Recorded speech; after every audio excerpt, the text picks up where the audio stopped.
Everyone thought the horse was already dead, collapsed in the dirt, ribs exposed, swarmed by flies.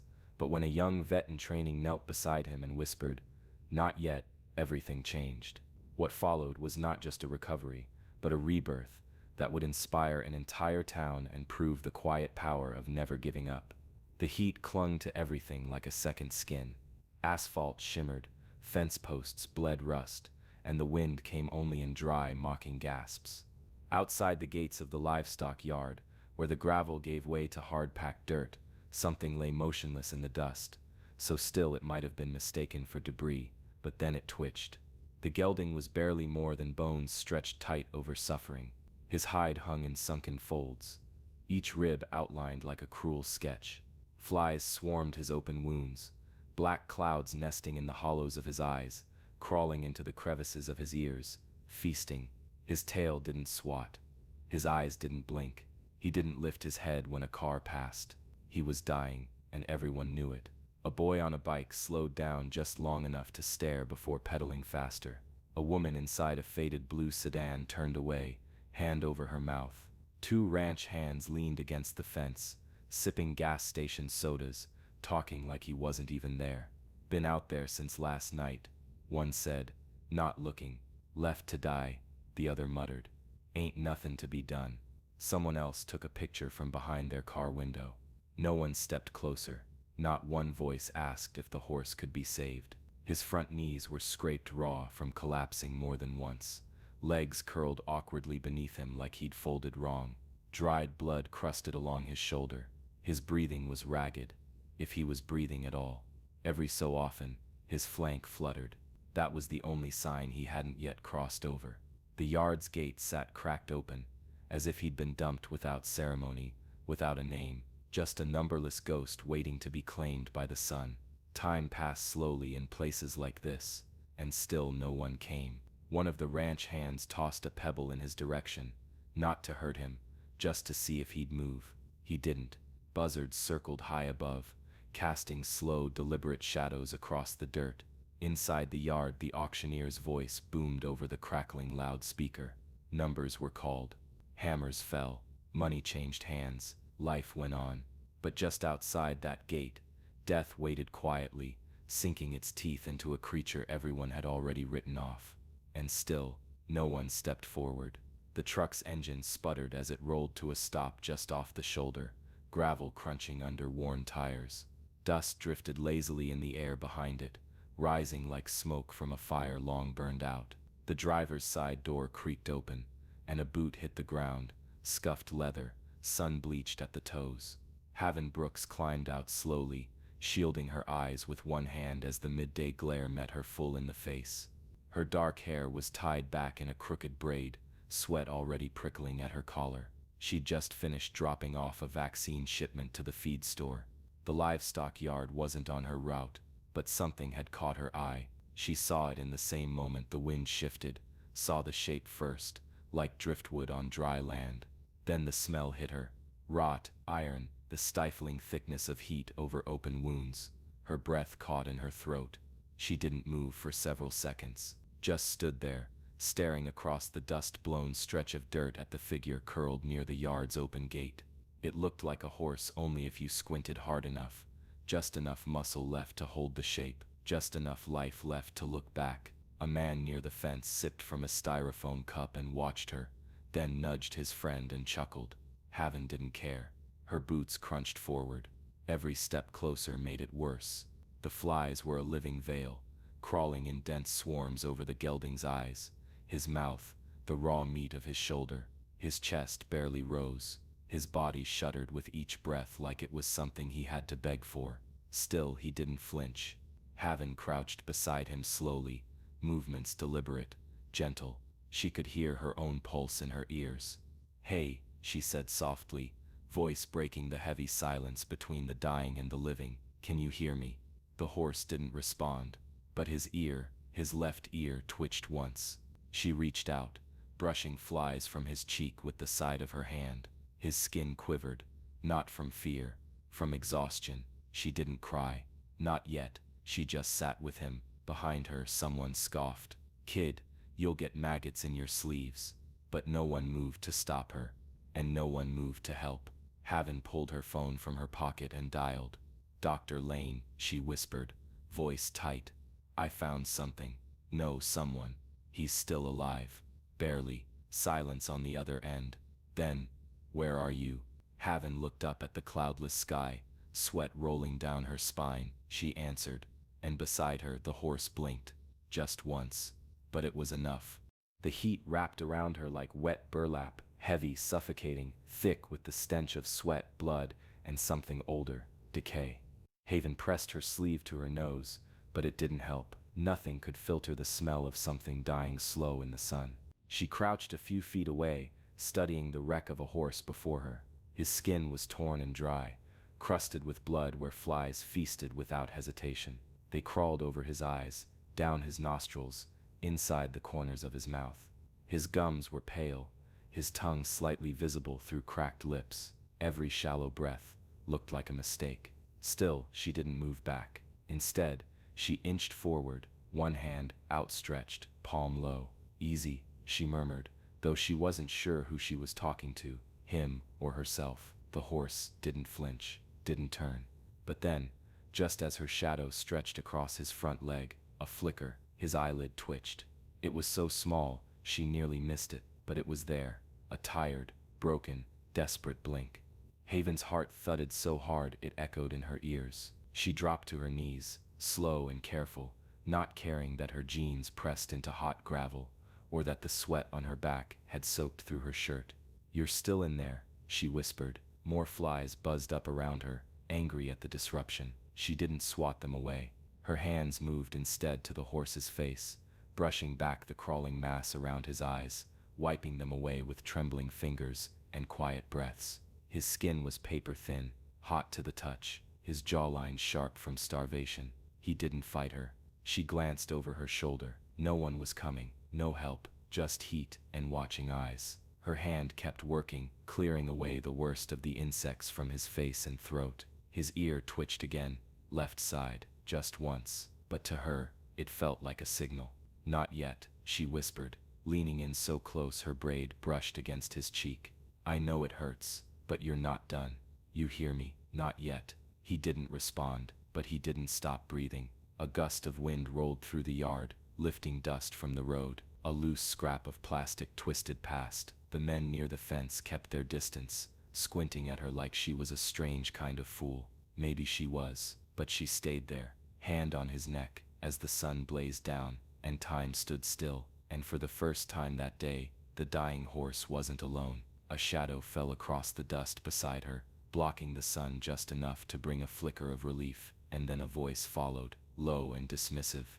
"You wastin' your time, girl." Haven didn't look up. Boots crunched closer. That thing was dumped late last night. Didn't even have the decency to tie him up proper, just shoved out of a trailer like garbage. He let out a short, humorless laugh. "Been lying there ever since. By sundown, the buzzards'll save you the trouble." Now she looked. The yard manager was tall, broad, with a sunburned neck and a mouth set in a permanent line of apathy. His name, she didn't ask, didn't care, was stitched onto his pocket in faded red thread. "Roy, you should walk away," he said, voice flat. "Ain't no vet gonna come out for a sack of bones like that. You know how many half-dead strays get left here. He ain't special." Haven didn't answer. "Hey," he said louder, as if her silence was somehow offensive. "You deaf or just thick-headed?" She stood slowly, wiping sweat from her brow, fingers sticky with blood and insect grit. "He's alive," she said quietly. "That makes him worth saving." Roy scoffed. "Barely. Look at him. He's already gone. Brain just ain't figured it out yet." He gestured toward the collapsed gelding, like it was a dead engine or a broken fence post. "Best mercy you could give that thing is a bullet and a tarp." Haven's jaw clenched. "You're not giving him anything." Roy shook his head and spit into the dirt. "Suit yourself, but when he dies out here, don't come crying to me. Just make sure you ain't blocking the gate." He turned and walked off, muttering to himself, dust rising around his heels. Haven stood still for a long moment, watching his back disappear into the shade of the loading area. The flies had returned to the horse's face, in full force, undeterred by hope or anger. She didn't hesitate. Pulling her phone from her back pocket, she dialed with trembling fingers. One ring, two, then Brooks. "Dr. Lane," she said, voice tight, controlled. "It's Haven. I need you to come out here, now." There was a pause on the line. "What's wrong?" "I've got a horse, barely alive, covered in flies, dumped outside the livestock yard." She swallowed. "He's still breathing, but not for long." Another pause, then a shift in his tone, steel under concern. "Send me your location." She did. The moment the message went through, she sank back to her knees, brushing flies away again with shaking hands. "No vet will come. No help is coming." That was the lie the world told itself every time it got too easy to look away. But help was coming, because she had called. The sun had dipped low by the time the truck rolled in, headlights slicing through the dusty haze like blades. Its tires crunched slow and deliberate across gravel, then cut. The engine idled a moment, then silence. The driver's door creaked open. Dr. Jonah Lane stepped out, his frame tall and wiry, coat flapping slightly in the breeze. He was older now, gray at the temples, but the sharpness in his eyes hadn't dulled. Not since the last time Haven had stood in his clinic, fumbling through injections with shaking hands. Back then he'd been patient. Now, he looked anything but. He didn't say a word as he approached, just followed the trail of disturbed dust toward the gate. And then he saw it. He stopped dead in his tracks. The horse lay exactly as Haven had left him, limp, sunken, caked in flies and blood. But something in Lane's face shifted. His brows furrowed, his mouth opened slightly, like a man recognizing a ghost. "No," he muttered. Haven stood slowly. "I tried to clean the worst of it." His eyes, the mouth. "He's dehydrated, infected.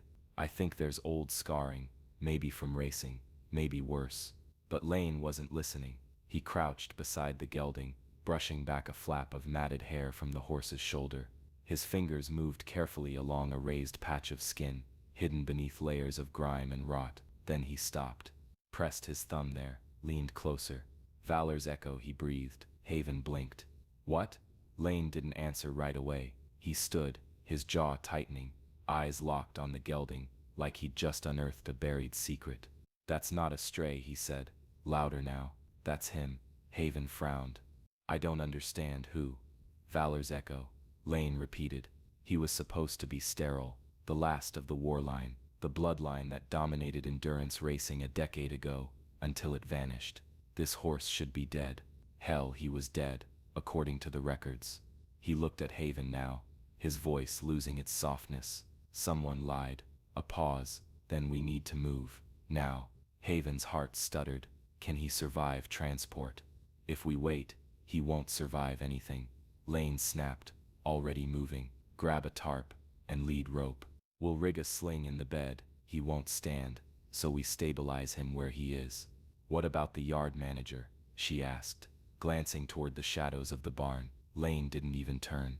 "We don't need his permission. He already left this horse to die. He doesn't get a vote now." The two of them worked in silence, urgency blooming like fire under their ribs, as they tied the sling and backed Lane's truck into position. Haven looked down one last time at the gelding's battered frame. She didn't know what the name Valor's echo meant, but she knew this. Whatever he had been, someone had tried to erase it. And now, by some miracle, he was breathing again. Not forgotten, not yet. The rig wasn't meant for transport, not like this. A weathered tarp, fraying at the edges, was folded over itself 6 ways and tied down with every rope and strap. Lane kept behind his seat. They worked in near silence, sweat running down their necks, breath short in the choking dusk. The gelding didn't move when they lifted his front half into the sling. His eyes fluttered once, then closed. But he didn't collapse. "Easy," Haven murmured, crouched near his shoulder, steadying him with one hand as Lane adjusted the winch from the truck bed. "Just hang on." The horse's legs trembled violently, like a structure about to fold, but they held. He swayed, buckled, wobbled, but he didn't fall. Together, they guided him onto the flatbed, careful not to jolt what little life remained in him. The sun was nearly gone now, bleeding red across the horizon, painting the gelding's wounds in sharper contrast. Flies still clung to him in sheets, refusing to give up the feast. Haven brushed them back again and again, each time with more force, more anger. They secured the last of the ropes. Lane climbed into the driver's seat, without a word. The truck roared to life, and lurched forward, its suspension creaking under the weight of hope. Haven rode in the back, crouched beside the gelding, her knees jammed against metal, one hand gripping the tarp, the other on his neck. She could feel the heat, radiating off him, not warmth, fever. The road stretched black and long ahead of them, no lights, just dust, wind and the occasional glint of fence post in the high beams. Hours passed. The horse didn't make a sound. Every so often, his head would shift, barely perceptible, like his body was asking itself whether to let go. Haven whispered to him through the noise of the tires and wind, stories about nothing, names of old patients, the dog she'd had as a kid, the time she fainted dissecting a cow heart. She just needed to keep him tethered. Lane didn't speak the entire drive, not until the barn came into view, tucked at the edge of an old orchard, its faded red siding glowing faintly in the headlights. He parked crooked, threw it in neutral, and jumped out.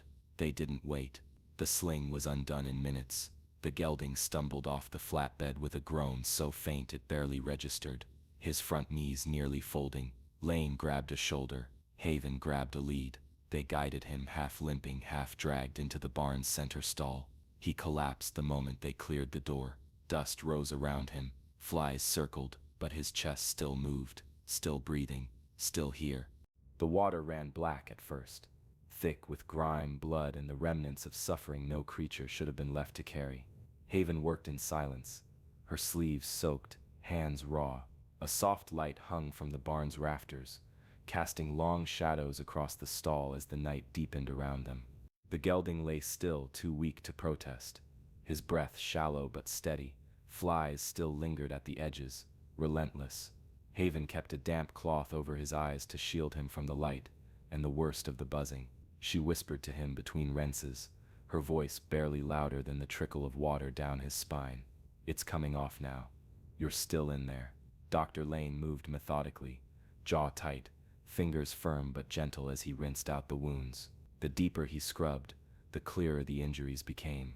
Old scars that told stories without words, lacerations, burns, jagged bruising beneath patches of missing hair. One of the hooves had a hairline crack running down the center, long untended. They worked him past breaking, Lane muttered, then left him to rot. The gelding flinched just once, when Lane pressed a sponge into his side. A few seconds passed, then Haven's brush stopped. "Wait," she said quietly. "Here, look at this." She pulled away a layer of dried blood and crusted skin just above the flank. Beneath the scab, something was carved into the hide, faint but unmistakable. A brand, circular, stylized, hidden under rot like a buried signature. Lane leaned in. The color drained from his face. "I know this mark," he said, voice low. Haven looked up. "Whose is it?" He didn't answer right away. He reached out, running one finger slowly over the edge of the brand. Then he stepped back, eyes locked on the horse like he was seeing something far older than what lay before him. "This horse didn't get lost," he said finally. "He was erased." The words hung heavy in the air, like dust that wouldn't settle. Haven stared at the brand, trying to place the name that wouldn't come. Lane rubbed his neck, pacing once, twice. Then he stopped at the edge of the stall, gripping the wood rail like he might crush it. "That's Blackridge stock," he said. "Elite bloodlines, high performance. That barn shut down 5 years ago, after the investigation." Haven blinked. "I thought all those horses were seized." "They were, or they were supposed to be." He turned to face her, eyes dark. This one didn't slip through the cracks. He was hidden. The gelding let out a soft groan, shifting his weight. His ribs still showed, but his eyes were open now, watching them, alive, present, and for the first time seen. The light above the stall buzzed softly, casting a yellow glow over the gelding's battered body. He lay still, too weak to stand, but his eyes followed them now, slow, deliberate, aware. Lane moved beside him, silent but focused, a flashlight gripped in one hand, the other tracing along the ragged edge of the horse's ribcage. "There," he muttered. "See that?" Haven leaned in. What looked like an old scar at first was cleaner, straighter than the others, too surgical to be accidental. The hair hadn't grown back right, the skin puckered in a way that suggested more than healing, it suggested concealment. Lane angled the light, another incision, this one along the neck, barely visible under weeks of dirt and exposure. He didn't speak, just exhaled slowly, the sound thin and brittle in the air. This wasn't from a fall, he said, or a fight, these were made on purpose. Haven swallowed. What kind of surgery? Lane didn't answer immediately. He moved lower, inspecting the flank where the brand had been uncovered, then to the legs, each one bearing faint marks, old trauma, tendons that looked strained, maybe sliced and stitched back together. He stood and wiped his hands on a rag already stained with dried blood. His voice, when it came, was quiet. This isn't neglect. Haven looked at him. This is a cover-up, Lane said. Someone altered this horse, covered his identity, hid injuries that should have ended his career. It's not just abuse, it's intentional. This horse was meant to vanish. A silence settled between them, the kind that didn't need to be filled. Haven looked back down at the gelding. Every scar on his body told a different part of the same story, used, broken, masked, discarded, and yet, somehow, he was still breathing. She reached out and laid a hand gently along his neck. He didn't flinch this time. His breathing was steadier, still shallow, but stronger than when they'd found him. Why go to all this trouble? She asked, barely above a whisper. Why hide him instead of just putting him down? Lane's jaw clenched. Because death leaves a paper trail, disposal reports, records, questions. He looked at her. But if a horse like this just disappears, if everyone thinks he's dead already, then no one asks anything. He turned, pacing once to the stall door and back again. Blackridge was shut down for doping, abuse, forged pedigrees. The whole thing was supposed to be burned to the ground. But if this horse made it out, there could be others, or worse, people who profited from making them disappear. Haven stared down at the gelding, this ghost, with a fire still flickering somewhere deep inside. Someone had tried to erase him, but he'd survived, and now, the truth had surfaced, scar by scar. The glow of the laptop screen cut through the darkness like a beacon. Dust motes floated in the air around it, dancing in the quiet, humid breath of the barn. Lane sat on a folding stool just outside the stall, a steaming mug of coffee in one hand, his other clicking methodically through public registries, archived articles, and old vet logs long buried behind paywalls and bureaucratic clutter. Haven leaned over his shoulder, her arms folded tight, eyes scanning every line. Then there it was, Crestfield, Devon E., sanctioned, license revoked, violation, performance enhancement, animal cruelty, falsified lineage documents, facility, Blackridge stock, permanently shut down following USDA investigation, horses seized, some euthanized due to injuries, remaining assets auctioned, one stallion listed as destroyed, Valor's Echo. Lane stared at the name, then scrolled down. There was a blurred photo of a tall, dark bay stallion with a storm-white blaze and wildness in his eye. Pierre glanced at the gelding in the stall behind them. Even now, gaunt and curled on the straw, there was no mistaking it. The eyes were the same. Officially euthanized 5 years ago, Lane said, his voice low, but no vet signed the form. Just a clerk, no body, no tag, no confirmation.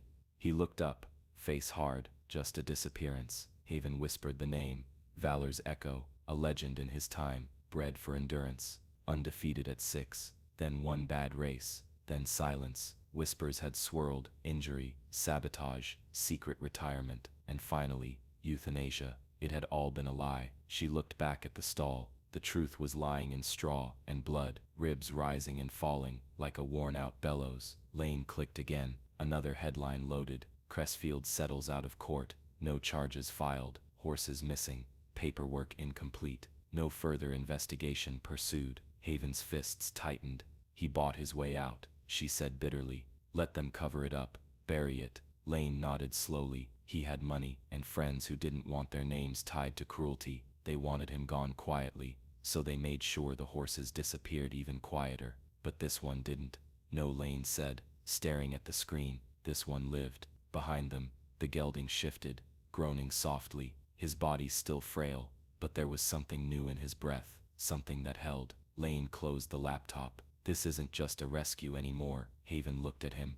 What is it then? He stood. It's a secret someone thought they buried years ago, and now, it's breathing again. Outside, the wind stirred the trees. Somewhere in the distance, a dog barked once and fell quiet. In the barn, Valor's echo blinked slowly, eyes half-lidded but watching. He wasn't done, and someone, somewhere was about to learn he hadn't stayed dead. The days passed like slow thunder, quiet, but heavy with meaning. At first, the gelding couldn't lift his head. He lay curled in the stall like a shadow pinned to earth. Every breath counted in seconds between silences. But then, one morning, just after sunrise, he shifted. His neck moved first, just a little, enough to nudge his chin off the straw. Haven didn't say a word, didn't even breathe. She just watched from her place near the door, coffee in hand, heart thudding. The next day, he flicked his tail, a twitch, then again, not enough to scare the flies, but enough to say, "I'm still here." Lane kept the IV drip running,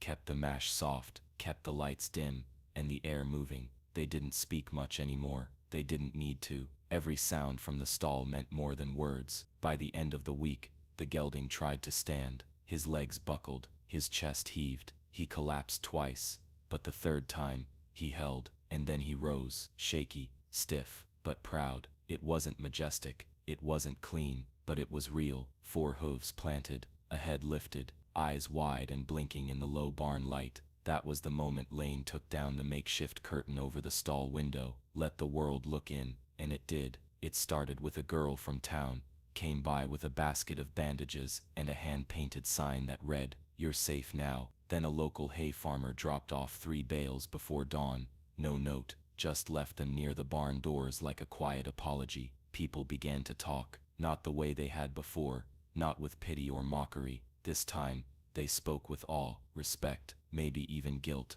The horse they'd all driven past wasn't dying anymore. He was healing. Haven noticed it first. The way he watched them, he didn't stare like a broken thing anymore. His eyes weren't hollow. They were sharp now, curious. Whenever someone entered the barn, he'd turn slowly, ears tilting forward, eyes following them, until they left. One afternoon, Lane caught her standing by the stall, just watching him back. "He's remembering," Lane said softly. Haven nodded. Or forgiving. She didn't know which one was harder. More supplies came, grain, vet wraps, even a clean halter, with the name Ippertone stitched into the side. No one claimed credit. People returned, not to gawk, not to poke and whisper. They came to rake the barn, scrub the troughs, sweep out the feed room. A few even knelt beside the stall, hats in hand, just to look him in the eye. And Ippertone, Iko looked right back, not broken, not afraid, just awake. The town hall wasn't much, just an old building with creaking floors, mismatched folding chairs, and a podium that leaned slightly to the left. The kind of place where bake sales were held and zoning arguments lasted too long. But tonight, it was packed. Locals filled every seat. Some stood along the back wall, arms crossed, unsure why they'd come. Maybe out of curiosity, maybe guilt, maybe something harder to name. Outside, dusk settled over the parking lot, and in the bed of Haven's truck, the gelding waited, head high, eyes steady. They led him in slow. He didn't falter. His coat still carried the marks of what had been done to him, thin patches where hair hadn't regrown, faint scars along his flank, but he walked with a quiet power. Each step sounded like a question answered. Haven stood beside him at the front, palms resting lightly on the podium's edge. The microphone squeaked once as she leaned in. She didn't have notes. She didn't need them.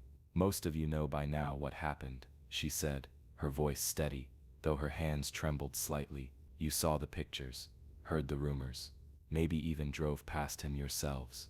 The room was quiet. She looked down at the horse, then back up. "What you may not know is that this animal, this survivor, was never supposed to be found. Someone erased him, hid his pain, dumped him like garbage, and still, he lived." A rustle moved through the room, shifting feet, a cough, but no interruptions. "I won't name names," she said. "Not tonight, that comes later. But this," she gestured gently to the horse, who stood tall beside her. "This isn't just a rescue story, it's a reminder." She paused. "That no creature is beyond saving, not if someone chooses to care." She stepped back, voice quiet now, but carrying, not if someone stays. The room was still, not out of politeness, but reverence, the kind that rises when truth is spoken plainly. And then, like it was rehearsed, but it wasn't, the gelding bowed his head beside her, just slightly, just enough to feel like acknowledgement. A man near the back wiped his eyes. Someone clapped once, then another. It spread like a tide, tentative, then full, not for Haven, not even for the speech, but for the horse, for what he stood for. The old gelding who had once been left to die under a sky too bright, on dirt too dry, now stood in front of a crowd that had once looked away. They didn't look away now. On his halter, a new name was stitched in clean white thread, Redemption, and he wore it like it had always been his. If this story moved you, don't look away. Support local rescues, speak out against cruelty, and the next time the world tells you it's too late, remember redemption, because sometimes, the only thing standing between being forgotten and being found is you. Purse to share this story, let it ride.